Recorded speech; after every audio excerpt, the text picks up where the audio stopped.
Mr. Speaker, the President of the United States.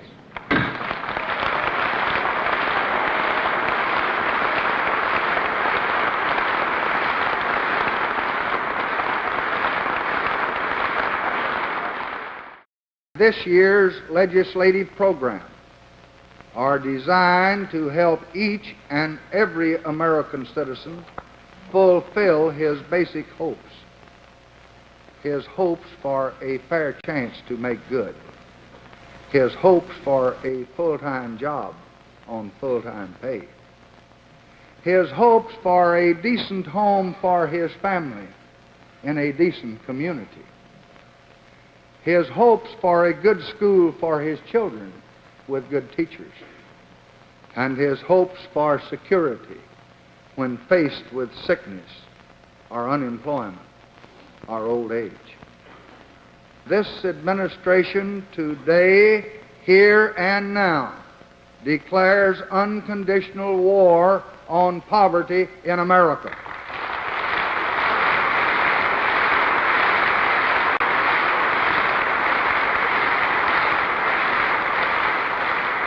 It will not be a short or easy struggle. No single weapon or strategy will suffice. But we shall not rest until that war is won.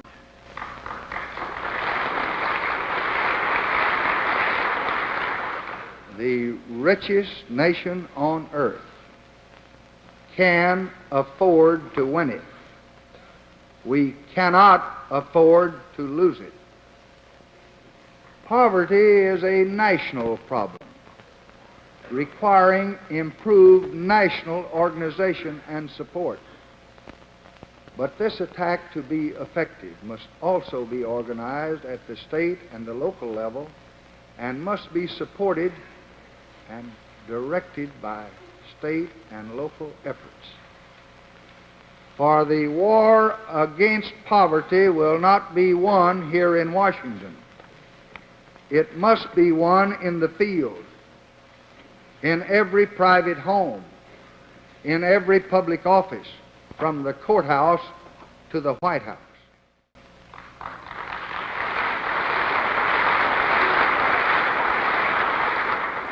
The program I shall propose will emphasize this cooperative approach to help that 1/5 of all American families with incomes too small to even meet their basic needs. Our chief weapons in a more pinpointed attack will be better schools and better health and better homes and better training and better job opportunities to help more Americans, especially young Americans, escape from squalor and misery in a lack of education and training, in a lack of medical care and housing, in a lack of decent communities in which to live and bring up their children. But whatever the cause, our joint federal-local effort must pursue poverty, pursue it wherever it exists, in city slums and small towns, in sharecropper shacks or in migrant worker camps, on Indian reservations, among whites as well as Negroes, among the young as well as the aged, in the boom towns and in the depressed areas. Our aim is not only to relieve the symptom of poverty, but to cure it, and above all, to prevent it.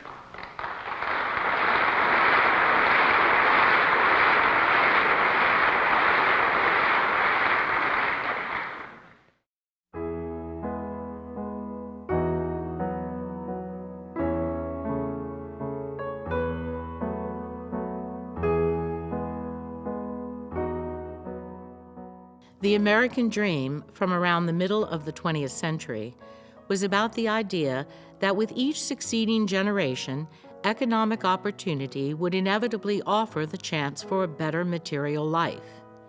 If you worked hard and made good decisions, you would be rewarded with a better life for yourself than the ones of your parents. You were bound to get ahead.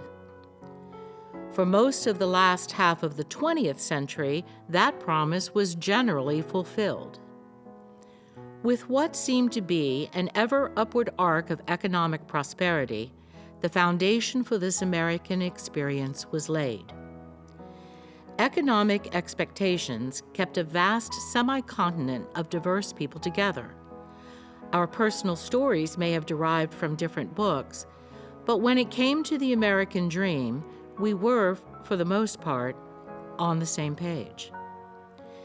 The divide between the poor and the well-off was shallow enough that each could see the other. It was the promise of one of the great social inventions of the 20th century, the American middle class, that kept us safe. But in the first 2 decades of the 21st century, things are different. The middle class is shrinking, whittled away by forces like wage stagnation and globalization. In what seems to be a contest between the growth of those who are well off and those who are poor, the numbers are becoming a problem. The very idea of a middle class begins to fade away. With no middle class, a weakening of the social order becomes practically inevitable. With that, the numbers of the poor dramatically increase. For a country like America, which depends on the promise of being rewarded for playing by the rules, this becomes the difference between morning and night.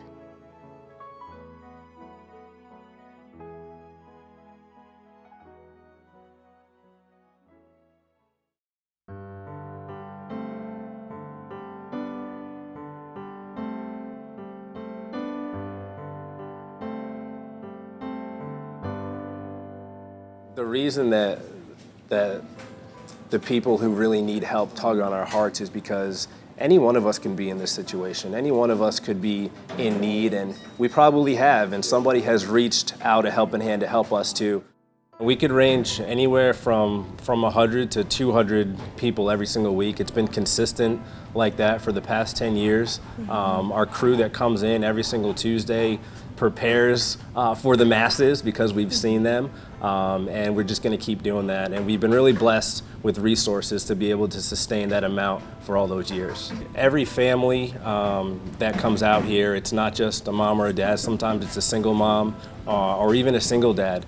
And to just see the kids come through the line with gratitude, you really see a lot of the gratitude from the kids. They just are very innocent and loving, thankful for a meal. And if we can impart this part of giving, that they're going to feel like they were a part of somebody who sowed into their life.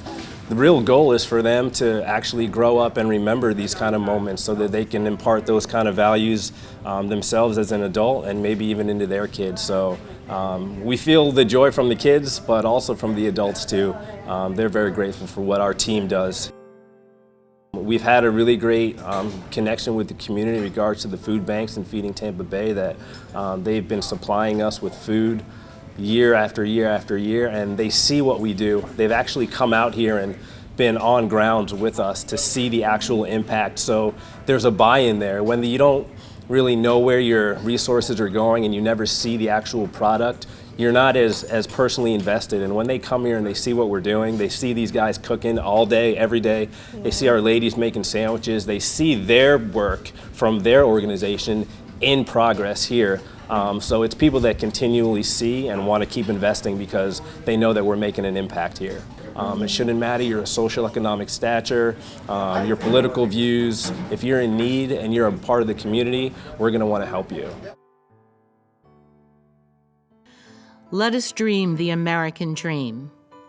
Let the generations, one after the other, ride the wave of the uniquely American promise of the 20th century. The promise that if you worked hard, applied yourself, and made good decisions, you were bound to get ahead. Let us dream of a better life for our children and our children's children. May their expectations of the American dream inevitably come true. We knew the 20th century would be the American century, and it was. Today, our prayer is that the millions of prayers being spoken every day, born of dreams no different than before, will lift us together toward a new American century.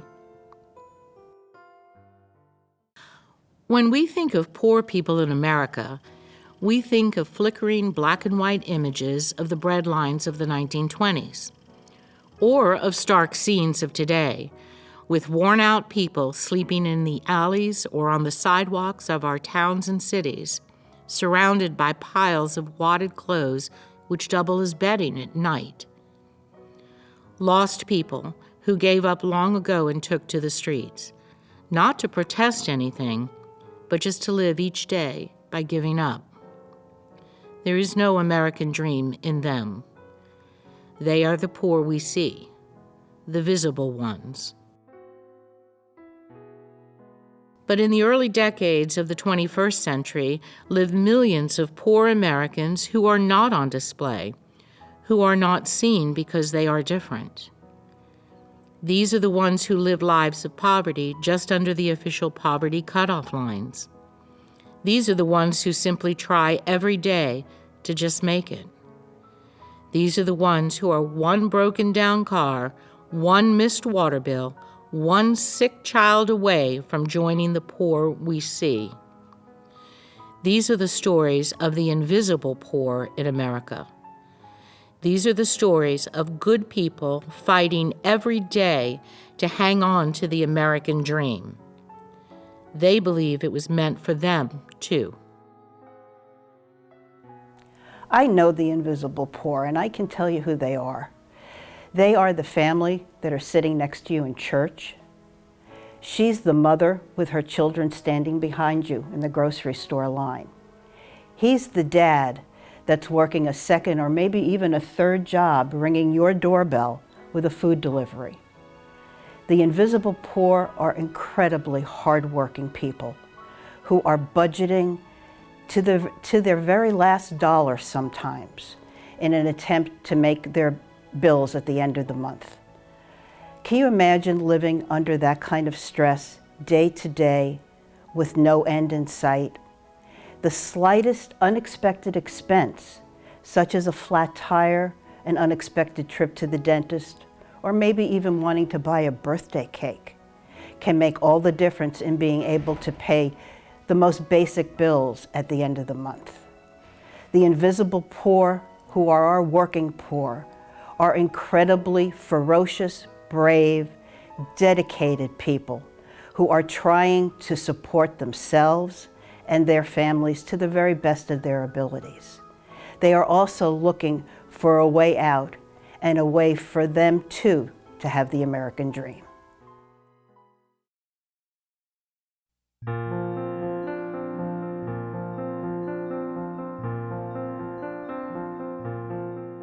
My name is Anna Sismasha, and I'm 36 years old.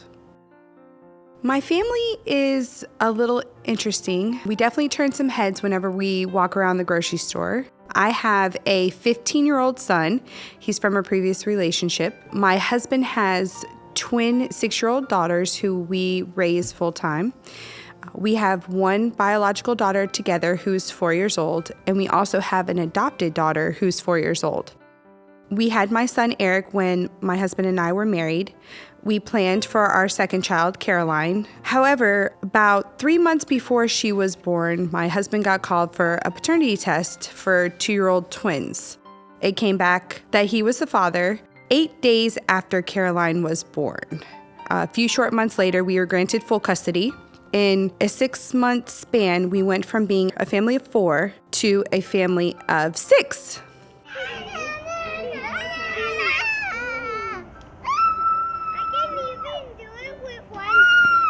We adopted Annabelle. She's a full member of our household now and shares our last name. We did not expect that we would have 5 children. The cost of having children is extremely expensive. It was around $1,250 a month for us to have the kids in childcare. At that point, my husband became a stay-at-home father. However, if my husband did go to work, we'd also lose our health care through Florida Kid Care because our income would be over income. At this point in our life, my husband has to stay home to care for the kids and I have to work full time. That's just our life. My life today is not what I expected it to be when I was a child growing up in the great American middle class. My mom had me and my sister in dance classes. We participated in after-school activities with band and got to go on trips. And I know I make double what she makes now, and I can't give my children the same things. I can't afford after-school activities for them. They can't take dance. I worked very hard. I went to school full time. I worked 60 plus hours a week. I had great family support from my mom, my dad, my stepdad, and my stepmom. And I was able to make it paycheck to paycheck, just like I do now. But I did it, and I got my education, and it did help my life. I was able to buy a house. I really wanted to own a home. I moved 20 times from the time my son was born in 2003 till I moved into this house. Most of that was because I had to have affordable housing, which really even then didn't exist, and even more so doesn't exist now. When you think of the American dream, many people think having a big, expensive house or having a boat or getting to take vacations. For me, that's not the dream. The dream is that I can get a haircut more than once a year, that my children can get a haircut more than once a year, that I can afford to pay for all of their back-to-school supplies, that when I need tires on my car, I don't have to wait a month to save up enough money to get them. That is the American dream. It's not having all of these lavish things that people think is the American dream. It's just being okay, never having to worry that something may happen and you don't have the money to fix it. I'm not sure there is a middle class anymore. I think there's working poor and upper class, that the middle class is so shrunken that it's barely even there. I got a really good grade on this. I was charting graphs and stuff. Water in grams. That's what you learned in science? Yeah. I am part of the working poor, and my story is all too familiar with my coworkers, people in my neighborhood that struggle daily to make ends meet, even though they've gotten an education. I have a master's degree. My coworkers have master's degrees. Some of them are working 2 jobs. They have made all the right decisions, but yet they still struggle day to day to make ends meet. And it is very hard for people to go to work every single day and never to have anything that they want. And if you're poor, you have to live like that. You have to, because wanting wants is only going to make things so much worse for you. This is me and my husband's funny saying, we have everything we need, but nothing that we want. It's a country song. And that really is true. We have everything we need. We do. It's okay that we have 0 at the end of the day. It really is, because we have a roof over our head, we have food, all the utilities are paid, everything is taken care of. But it would be nice, just nice, maybe to get my hair cut every 3 months, or to get my kids' hair cut twice a year, or go out to eat with our whole family, which would cost nearly $100 because we are a family of 7. But I am grateful that all of those other things are able to be taken care of. And some of it does have to do with my family size and our current situation, which won't be our situation forever. Once all the kids are in school, we will have a better opportunity for my husband to have employment. But still today, I want to know why. After everything I've done, all the education I've received, how much I've moved forward in my life, why is my life the same as it was when I was a 20-year-old single mom? All right, say your prayer. Ready?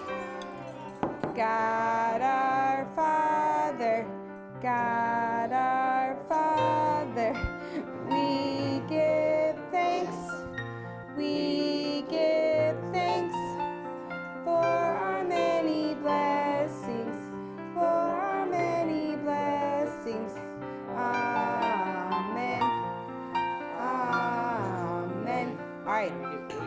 Well, I'm just getting one. I wouldn't look like Zoe is the only one that has anything to tell about what she did at school today, because Zoe is the only one that went to school today. So how'd your day go?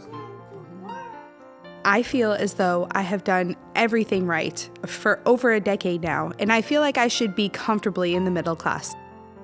A mouse took a stroll through the deep, dark wood. A fox saw the mouse, and the mouse looked good. Where are you going to, little brown mouse? Come and have lunch in my underground house. It's terribly kind of you, fox, but no. I'm going to have lunch with a gruffalo. A gruffalo? What's a gruffalo? A gruffalo, fox. I'm surprised you don't know. When people look at our family and they see my job and my education level, they think, wow, look at that middle class family. But if you look a little closer, it's wow, look at the working poor. I feel in order for me to be where I need to be, I have to have better salary, more affordable childcare, and affordable housing. Then maybe the middle class would come back. It's a gruffle. Oh, but who is this creature with terrible claws and terrible teeth and his terrible jaws? He has knobby knees and turned out toes and a poisonous word at the end of his nose. His eyes are orange and his tongue is black and he has purple prickles all over his back. Oh yes, oh no, it's a gruffalo. When those of us who grew up as part of the American dream thought of our future, we did not have any idea of how expensive a dream could be.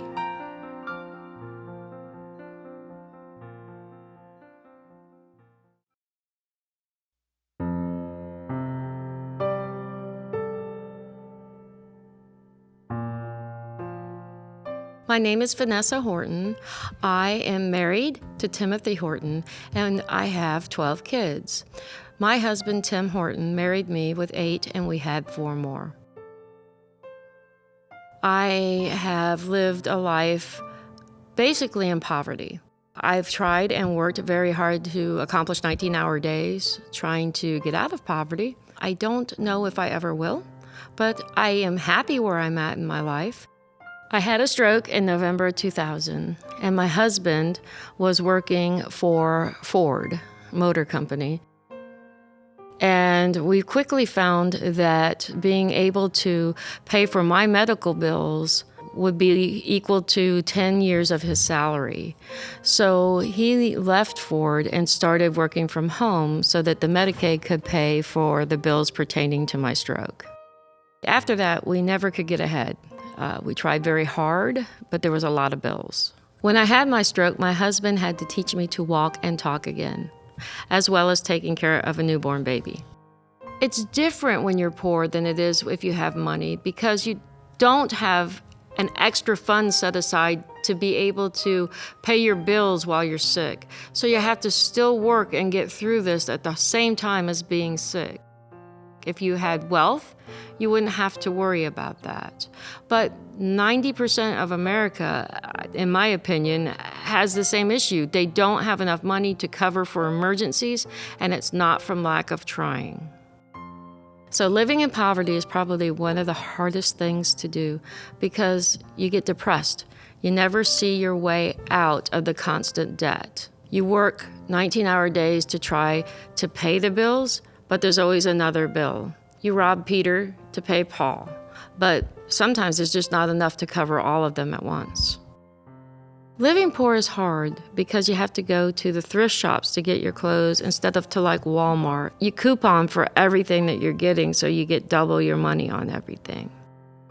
I really don't know what it would be like to adamantly be able to pay every bill and not worry about where the rest of the money is coming from. That, to me, would be the perfect life. Another thing, when you're poor, things cost more, cost and effect. You have so much you have to pay for your bills that it seems like there's just nothing left to get the necessities, like for school or Christmas. There's just nothing left for that, so it seems like it costs so much more. When you are poor, you live in a food desert. You get some of your food at convenience stores like 7-Elevens or small mom-and-pop stores in the neighborhood. You are always paying more for food. When you're living on food stamps, a soda is a special treat for a kid. So the food pantries that we go to have immensely helped our life because we have food towards the end of the month to get through to the next food stamp day. So since you're going to be graduating in a couple of months, do you know what you're going to do? Yeah, I want to go to Florida State University. Awesome, cool. So I thought you were going to go to SEU Bayside. And what do you want to follow up if you go to FSU? What do you plan to pursue? Digital production. Awesome, that would be cool. So what happened with SEU? Somebody go there, I just don't know. All right, so we need to get your transcripts and we need to talk to the school counselor and we need to see which of the scholarships will pay for FSU. I'm very proud of you and I look forward to you having a successful life. Another thing about being poor is when you don't have money and you have a bill, you have to borrow money. Payday loans lead you to being more broke than you were before because they have astronomical percentage rates. And if you don't pay that within that month, then they'll call you into a court and you end up way far behind.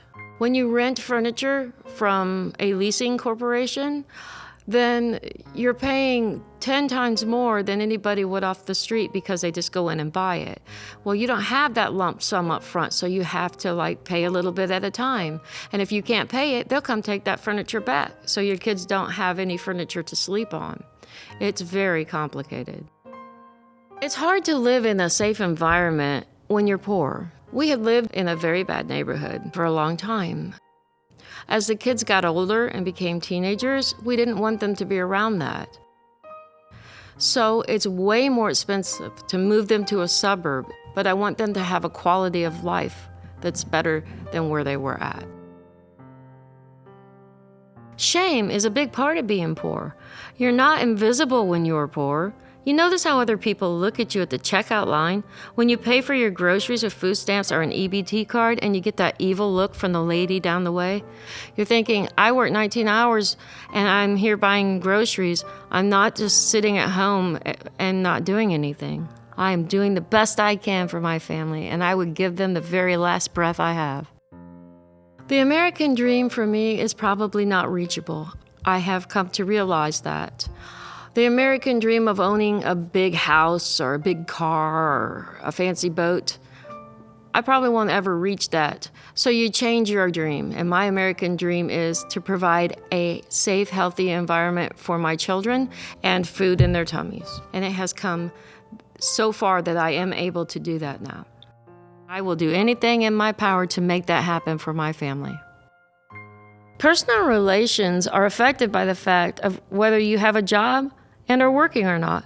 Sometimes you have to borrow money from a friend. They don't understand why you're borrowing money to pay a bill. Why don't you go work? Well, I've been working 19-hour days, but I could just use $50 to cover something. And they say, well, go get a job. I have a job. So they look down on you for it because you're not working, but you're working. Sometimes you can work 19 hours and still be broke. If you're poor and you don't have a job, you have to figure out ways to make money. One way is by buying and selling junk cars. We'll find an old car and we'll pay a certain price for it and we'll take it somewhere and get more. And that helps to provide extra money to add to our income.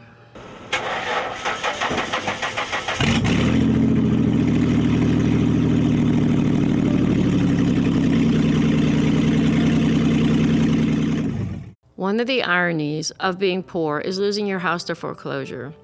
We moved all of our things to a house, and the lady that owns the house was so compassionate with us and gave us the ability to continue to pay her for it. But it's not owning it. It's not the same as the house I had before.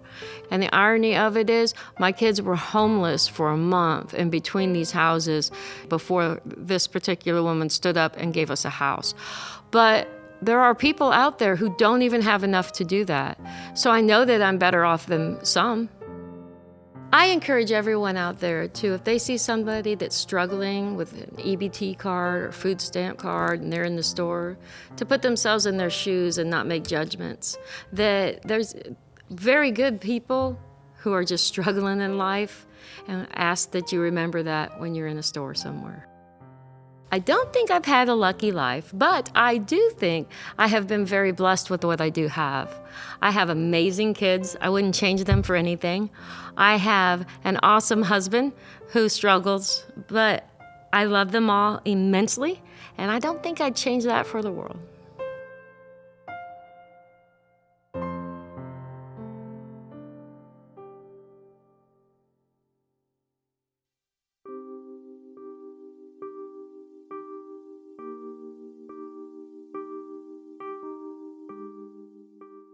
I am Elena. I am 29, and for 25 of my 29 years, I have lived in poverty. I grew up in poverty. My mom and my grandmother and I struggled living together for a time. I lived in HUD housing with my mom, and I got married young. When I graduated from high school, I lived with my boyfriend, who is now my husband. I worked for daycares.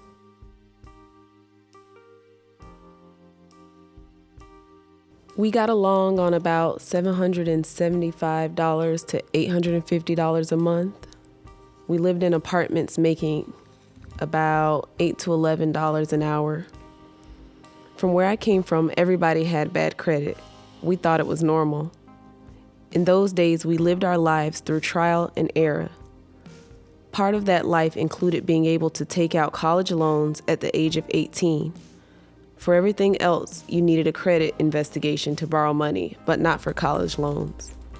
Let me tell you what life is like being poor. You rent furniture. I hated Mondays because that was the day of the week when furniture would get repossessed. When you're poor, everything costs you more, and there's no one around to get any advice from about being in debt. You don't know what to do about economic decisions when you are starting out because there's no one around you with any experience to give good advice. The problem with poverty is that it feeds on itself because of not knowing what you don't know and because of the shame that it can create. For example, your water is cut off for 2 weeks because the bill is overdue. You don't tell anyone. Instead, you go to Walmart and buy bottled water in gallon jugs to fill the bathtubs. It was while I was washing my youngest child with bottled water that I just started to cry. Poverty can be desperate and lead to desperate acts. I prayed while I was bathing my child with bottled water. My prayer was, Lord, if you get me through this, I promise I will never, ever be back in this situation again. I was offered to go on a temporary job doing front desk work at this company. And at that time, it opened up my eyes to a whole new world. A front desk job consisted of me doing scheduling, coordinating meeting rooms with the CEO. I had to talk to parents and let them in for visitation for children. I had to take care of meetings and phone calls. Having the front desk job really opened my eyes to different things. I had always worked in this field, but always worked in the back. And let me tell you what working in the back meant. In the back, we were all poor. For the most part, we shared food stamps. We talked about wanting to get income tax so that we can do fun things with our kids. We would all get lunch from the gas station because that's the only stuff that food stamps could buy. We couldn't go and get things from restaurants because we all had food stamps. So working in the back was a lower part of the job. But now I find myself with the front desk job, and at the front desk job, I didn't think it was going to have such a positive effect on the way that I thought about finances, wanting better, and changing my circles. Working at the front desk job, I can remember there was the CEO and the COO, and it was around Christmas time, and they were discussing going to fancy places like the Hamptons, the Bahamas, and they were gonna go right away. And in my mind, I was thinking, we can't ever get to those types of places, and if we can get somewhere, we have to wait till income tax time, and we're usually waiting to just go to Busch Gardens. It isn't a trip overseas or something like that. So after hearing those conversations and working at the front for a while, I just started to say there was a whole other life that I could be living. And from that point, I said I was never going to the back. And the back didn't necessarily mean the back at the company that I worked for, but I wasn't going back. I wasn't going back to the mindset of being comfortable. So from that point, my mind was always going, and I always wanted to find ways to continue to progress. So I had discovered that I was out of the back. Now I'm at the front desk position, but this is it. You don't go anywhere else from here unless you go back to school, take out more loans so that you can progress that way. But I ended up going online and finding another nonprofit that had an opening for a front desk position, and they paid a little more. So I applied. I ended up getting the job. I did a really good job. They thought that I did a really good job. I felt that I did a really good job. And one day in the office, I had a visit from the COO. I thought I was getting fired because he asked me to come to the back. So I thought, but he didn't have the HR lady with him. So I was like, okay, maybe I'm not getting fired. So the COO took me to the back, and we were discussing me taking on this new position. It was something that they had created. They discovered that you didn't need a degree for it if you worked directly with the psychiatrist, which was great for me because it would be the most money that I'd ever made in my life. So I was really excited about it, and I accepted the position, and I started training, and I got the certificate, and I passed the test, and I had a new position. In this new position, I also ended up meeting a lady from another company, and this company, they were going to pay way more than what I was making. So with my new salary and the money that I would be getting from the new company, I was just rolling in dough, I thought. And this went on for about a year. I was catching up bills, I was paying down debts, I was getting my life together. And then the well ran dry. The company cut back less hours. I was becoming complacent, and the job just wasn't doing it for me anymore. And although I was making good money, my circle started to change. So when the money started to dry up and the position started to not be all that I thought, I started to think different, and I started to put out energy that would bring me into new circles. And by new circles, I meant I started to meet people that can take me further, that believed in visions and my capabilities of doing other things. I was working there, it didn't work out, and I ended up leaving that job. I didn't know exactly what I was going to do, but I ran into someone. And when I ran into them, I came to them in a more entrepreneur type mindset. And I wanted to open a dance studio. And they were like, okay. And it was great. And from that moment, my circle really changed. I started to meet people, not only people that would feed into what I wanted to do in life, but I met people that was able to get me there. And that's when I discovered that poverty is more of a mindset. After the funding dried up and I left that job, I took an oath. I'm never going back to being poor or not doing something about it. This is where my entrepreneur spirit comes from. Circles bring you to the finish line. Comfort will kill you. I wrote my first children's book. Here are the worries of the poor. Eviction notices on the door, lights getting turned off, furniture being repossessed, not enough gas to get to work, the ritual of trying to hide food stamps to avoid the roll of the eyes, the shame of being poor. And here are my takes on living in a state of poverty. Poverty wears you out. Motivation is critical. Resources are critical if you know what they are and how to use them. You can't go anywhere without guidance. Mistakes are more critical if you are poor. Here's the importance of being given a chance. It's like talking about air. It's like being able to breathe. Poverty is suffocating, and to see no way out is dangerous. I could see the way people who have more wealth live, but there was no one who could tell me how to get there, how to do it. Now that I have new circles of influence and resources, I can see things I've never seen before and do things I only used to dream about. I have changed, and I'm on my way.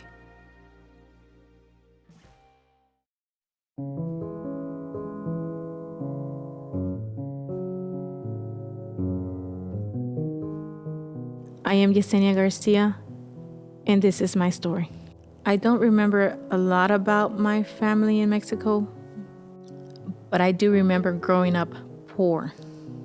When I came into the United States with my family, I do remember being very young, crossing the border. I remember working as a migrant worker. We would travel to different states, back and forth migrating with the crop. I remember working through the summers from sunup to sundown, not only myself, but my sisters and my entire family. I remember going into the grocery stores and only being able to pick out just one box of cereal for all of us, because that's what our parents could afford. The harder times were when we were going to school and our parents didn't have enough money to buy us school supplies or school clothes. It was really hard during that time. It wasn't just necessarily supplies and clothes, it was getting a backpack, because everybody had different backpacks except us. I wanted it to have different designs. I wanted to have little pineapples or just different stuff, and we would always get like a plain backpack. When I was 17, I ended up getting pregnant, and then I had to tell, my parents that I was pregnant. My mom was very upset, and she ended up kicking me out the house. I didn't have anywhere to go. I remember it was an evening. I had a black trash bag with my clothes, and it started raining, and I was like, what else can happen? I just knew that I needed to find a place to stay. I realized that I can perhaps call the father of my child. I could call his mother and perhaps ask her for a night to stay. It was hard to live there because, one, it wasn't my family. Two, there was other people there. And then three, the father of my child was not very helpful. He was very selfish, and I wanted to get out of that situation, even go back to college, and I couldn't. So one day I'm sleeping and I hear these noises. Come to realize that it was the father of my child. I was already 7 months pregnant at that time. Suddenly he just starts beating me for no reason. And my other child, I ended up pushing her in the restroom and trying to close the door so she wouldn't see that. When I realized everything and I was able to get up, I remember holding my stomach so nothing would happen to my baby. He ended up getting arrested, and he's still in prison till this day for that. After that horrible experience, I ended up leaving that house, ended up going back to my mom's house, and then also trying to be independent and go on my own, but then realized that it was harder than I thought. Ended up going back to my mom's house. By that time, my older sisters were older, and I was able to either go to their houses and stay for a certain time. Then we couldn't make it, and we ended up going back to my mom's house again. So it was always in not a stable environment for my children. I ended up having to work 2-3 jobs. I worked anywhere from working in a kitchen to washing restrooms, cleaning, whatever it is that I needed to do to support my children. One day when my power was off, and it had already been off, I was trying to manage it. I would pay my bill, And then suddenly the next bill came, and then they would disconnect my lights, so I was really struggling. My kids would ask me, why isn't there any lights? I would hate to ask my family for money. I would sometimes just be so proud. And I said, it doesn't matter, I can find another job, or I can find another job, but I'm gonna show myself and my parents that I don't have to depend on them. Even though I was in desperate circumstances with 2 young children and on my own, I found out that I was someone who just needed to be given a chance. Then I would figure out how to be off and on my own. One of my dreams was to own my own home. I had been renting for many years, moving from duplex to renting a room with my children. I had a woman from Healthy Families let me know about that job that I have now. And now I've been working there for 5 years. I started as a receptionist, and now I'm client service specialist. I help people with different resources, utility assistance, just like one day somebody helped me. An important part of my story is how a Habitat for Humanity house changed my life forever.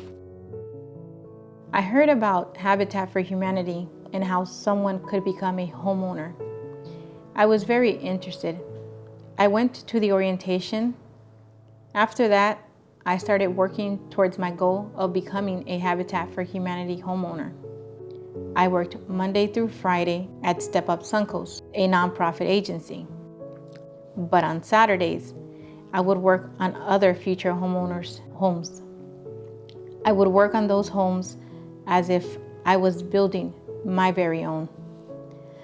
There were so many volunteers who worked on Habitat for Humanity homes, including my oldest daughter. Then I got the chance to have a home of my own built.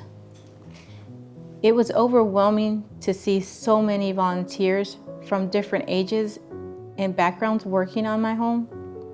Their kindness overflowed. I am still living in my home. I have about a year and a half living there, and it's one of the best things I can say that has happened to me. My kids have more stability. They're doing better in school. I'm more stable as well, and I'm able to do things around the home that give me peace. My daughters and I dreamed about one day having our own house, and how we wanted the house to have fruit trees. We said we wanted an avocado tree and a mango tree, and come to find out, there was already an avocado tree in the backyard. So today, we are planting our own mango tree. But not just any tree, we are planting our future.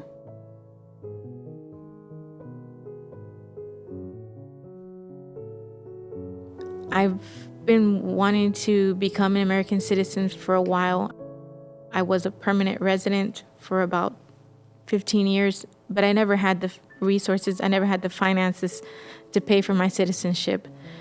Till one day, I determined myself to become a USA citizen. I said, some way or another, I have to save up the money or figure out how to become a citizen. I didn't really understand what was the process and how all that went about. One day I started reading into it, how to become a citizen. I went and spoke to a couple of attorneys, notaries that could fill out the paperwork for me. But I said, wait a minute, I can read, I can write in English. I think I can do this myself. And I prayed, I said, I hope I'm filling this thing out right, because I really need my citizen, not only for my job, but for myself and my children. I was sworn in as an American citizen around February 2016, and there again, it was a life-changing event. Not only my children were proud of me, but I was proud of myself. I've heard people say poverty is a state of mind. I can say poverty is different for each person. It's just the way you see it. There's always a way out. When times were bad, and I had to rely on hope and hard work to get by, it was like what Dory says in the movie, Finding Nemo. I would think of Dory and say to myself, you are just out there swimming. Just keep swimming.